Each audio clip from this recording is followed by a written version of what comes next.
Vigilance विभाग पक्षर राज्यवासी को happy new year अर्थात नुआ वर्षर अभिनंदन। बिड़ा बिड़ा टंका देखी जितेंद्र पंडा घर विजिलेंस विभाग ऑफिसर माने आपण मानकु एमिति किछि विश जनाउछंती। आउ जितेंद्र बाबू को मध्य एई नुआ वर्षर अभिनंदन तांकरी घरे ये बेड रे पूरा पारी होइथिबा टंका उपरे से जो स्वप्न देखिबा पाई चिंता करिथिले से स्वप्न उपरे आज कोठी ना कोठी कुठारघात करिछि विजिलेंस विभाग, जोथि पाई 2026 को से हुए तो जेल रे स्वागत करि पारंती। तबे एभली स्थिति रे विजिलेंस विभाग पक्षरु कटक जिला बारंग तहसील रो अतिरिक्त तहसीलदार जितेंद्र पंडा घरे रेड मारिबा परे तांको निज घरु 6,20,000 टंका एवं तांको सासू एबे रोगसज्जार थिबा बेले ए घरे रे मध्य जितेंद्र बाबू तांको टंका लुचेई रखिथिबा बेले 75 लाख टंका नगद टंका को जबत करिछि विजिलेंस विभाग। आउ विजिलेंस विभाग मध्य ताजुब हो जाइछि जे बारंगरे चाकरी बड़गड़ रे घर आउ बिड़ा बिड़ा टंका सहित बड़ बड़ स्वप्न। जितेंद्र पंडांकर एभली किछि बड़ बड़ स्वप्न बारंगर चाकरी बड़गड़ रे घर देखि विजिलेंस विभाग पूरा आश्चर्य प्रकट हेछि। कारण हेउछि जे जो बड़गड़ रे जमी किनिबा स्वप्न सेठी जितेंद्र बाबूंकर रहिछि दुईटी दामी जमी जोठी दामी बिल्डिंग छिड़ा होइछि 4,000 वर्ग फुटर गोटे गोटे जमी रे।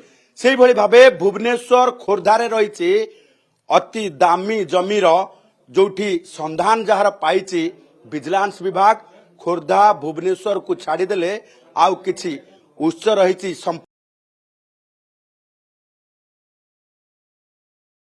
जहाँ परवर्ती समय जना पड़िबो। तबे वर्ष शेष समय रे विजिलेंस विभाग पक्षरु ये रेड समस्त को आश्चर्य करिछि आउ कला धन ठूलकारी से सरकारी ऑफिसर को विजिलेंस विभाग पक्षरु एई भली भाबे अभिनंदन मध्य जना जाइछि। खूब शीघ्र आपणक घरे विजिलेंस बसिबो आउ एई भली भाबे कला धन ठूल करतिबा समस्त टंका को बाहर करिवो आउ आपणको मध्य 2026 रो अभिनंदन जणाइबो। कारण विजिलेंस विभाग सेई कला धन ठूलकारी ऑफिसर मानकर तालिका करि सारिछि जेउ मानक पाई आगामी दिन हुए तो शुभ न होई पारे। सेइथि पाई 2026 रे आपणक पाई शुभ ना अशुभ आपण जानि नियंतु। तबे पुणी थरे टंका पर टिके नजर पकेबा। ये बेड रे ए टंका एथि पाई रखा जाइछि बोध हुए 2026 रे जितेंद्र बाबू एमिति किछि स्वप्न देखिथिले तांको राशि रे एमिति किछि जोग रहितला जे टंका पारी सोइबे आउ तांकर पूरा स्वप्न को पूरण करिवे। सेइथि पाई पूरा बेड उपरे टंका गुडी को रखा जाइछि एवं जितेंद्र बाबूंकर पूरा आय बहिर्भूत संपत्ति को समस्त को सामना को अना जाइछि। एबे देखिबा ए टंका गुडी को कोठी रहितला। ये टंका गुडी को एई गडरेज भितर रहितला जो गडरेज रे सीक्रेट चैम्बर रहिछि। जो गडरेज रो ये ओपन अप चैम्बर रे टंका रहि नथिला। ये सीधा सड़क देखुथिबे जे ये गोटे लॉकर अछि जो लॉकर यार भितरे रहिछि एवं एई लॉकर रे टंका रहितला। ए लॉकर को खोलिबा परे विजिलेंस विभाग पाइथिला जे यार भितरे टंका रहितला जोथरे बे आपण देखुछंती दुईटी घोरी हे जाइथिबा चंदन काठ रहिछि।